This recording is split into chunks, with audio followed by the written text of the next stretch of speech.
Does your BMW 5 Series dash vibrate or buzz when the fan is on high? I'm going to show you why and how to replace. Mike MDs, thanks for joining me today. This is a 2014 BMW 5 Series, and that vibration in the dash that you saw is caused by the blower motor fan being out of balance. This car has high mileage. We're going to replace that fan and the little dust cover here. I'm going to show you how to do it. All right, we're going to get a little pry tool. So we're going to pry some of these little pop rivets off, take this cover off, kind of pull this seal up here too as well. Give yourself some room.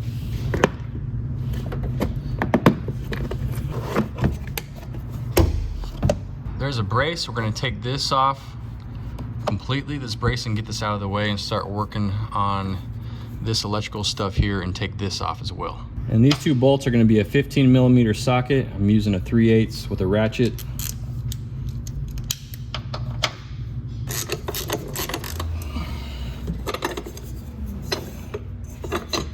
All right, there's a couple of Torx bit 25s that are holding this section on here. We're going to start working on it. There's one back here, there's one right here. Looks like it's just this one right here actually.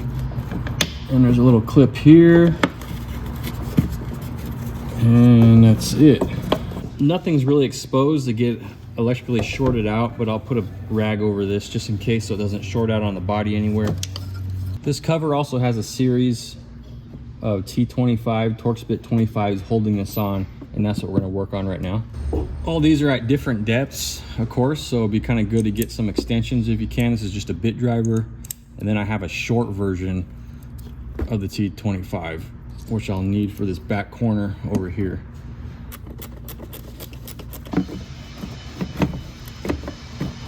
There's a little connector for this sensor. This sensor senses methane and other gases and puts the air conditioning in automatic recirc if you have it set in that setting. That's what that is there. And you can see here in this box, this is where the air comes in. This mesh is supposed to filter out all debris that could possibly get into the blower housing assembly, and this stuff just gets really brittle, comes apart, you get leaves and stuff in there. So we're going to replace this box. Okay, next thing, we're going to take this whole unit out here, and there's only a few Torx bit 25s holding it. I believe that's one there. There is one on the side over here, and there's one hiding over there in that corner right there. So we're gonna take these out, pull this whole thing out. All right, I got those 3 screws out. This thing's loose now. So we're gonna disconnect this back connector. There's a connector right here. We're gonna disconnect that and shimmy this thing out of here. Oh, there's another connector right here I didn't see. Just pinch those 2 sides, pull that out, no problem.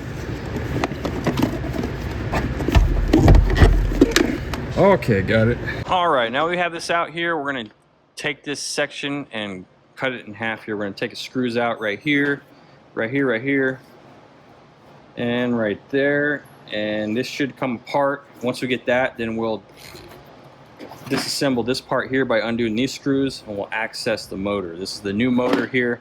When you do order the new motor, you wanna make sure this is spinning true. A lot of times during shipping, these will be bent. And also we have the new air box here, and these screws here are Torx bit 20s, T20s.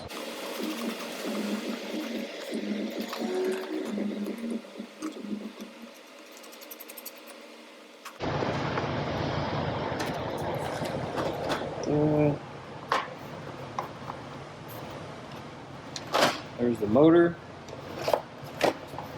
Now we're going to disassemble these screws here. Take these out.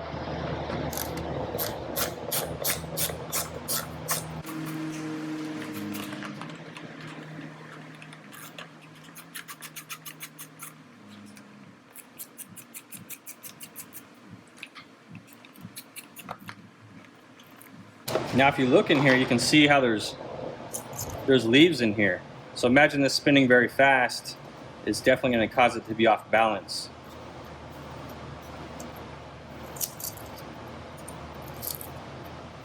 But all this work, you might as well replace it. This car has a lot of mileage on it. You can see there's a lot of dust in here from those brushes. Plus, we're going to want to warranty the repair that we do at the shop. In order to warranty the repair, we're going to give them a new part. All right, there's that.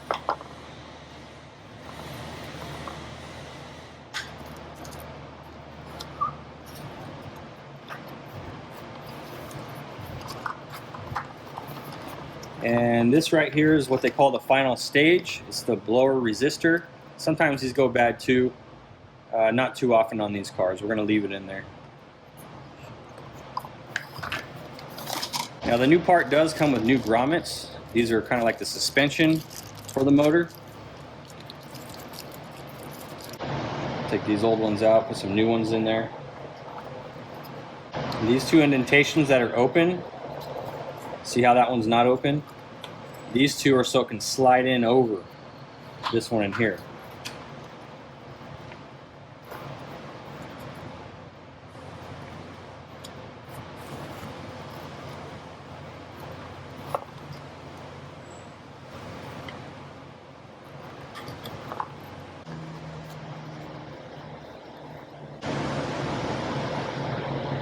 Alright, that looks even. Let's tighten it down. Alright, and you want to spin it. Make sure it's in here true. Looks good.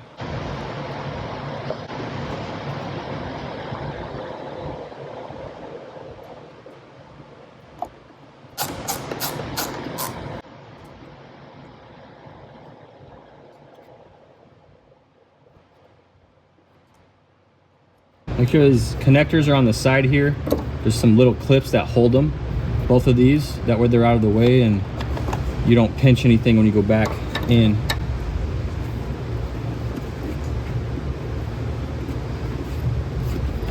And this little spot right here will line up and slide over this boot here. It's kind of got to feel around until it just drops right in, and then you can check it with a mirror or in a flashlight. There it is. I can feel that it dropped in. I don't need to look. Remember, there was only 3 screws. There was 3 holding this part in. The rest are for the box. It's a good idea to put in the connectors now before you tighten all the screws down, just so you know where everything's at exactly. Now just make sure no wiring harnesses are sticking out of the perimeter of where the new airbox is going to sit. It doesn't pinch on it. The new one comes with some screws already, which is cool.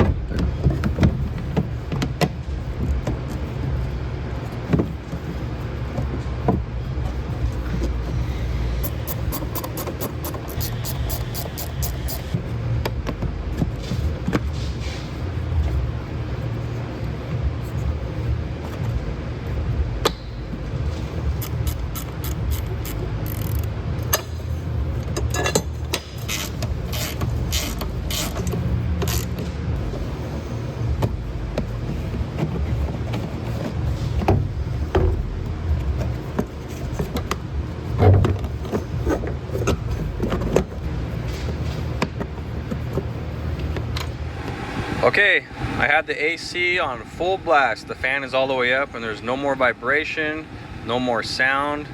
It's perfect. So another good idea you might want to do, if you haven't done it in a while, is replace the cabin air filter, because some of those leaves up there will work its way down and fill up those cabin filters and clog them, make them stinky and stuff. I have another video on that. I'll link it to the end of this channel. It's not on this model specifically, but it's pretty much the same premise on the model of that video there. So anyway, thank you for watching. I'll see you on the next video. Happy motoring to you.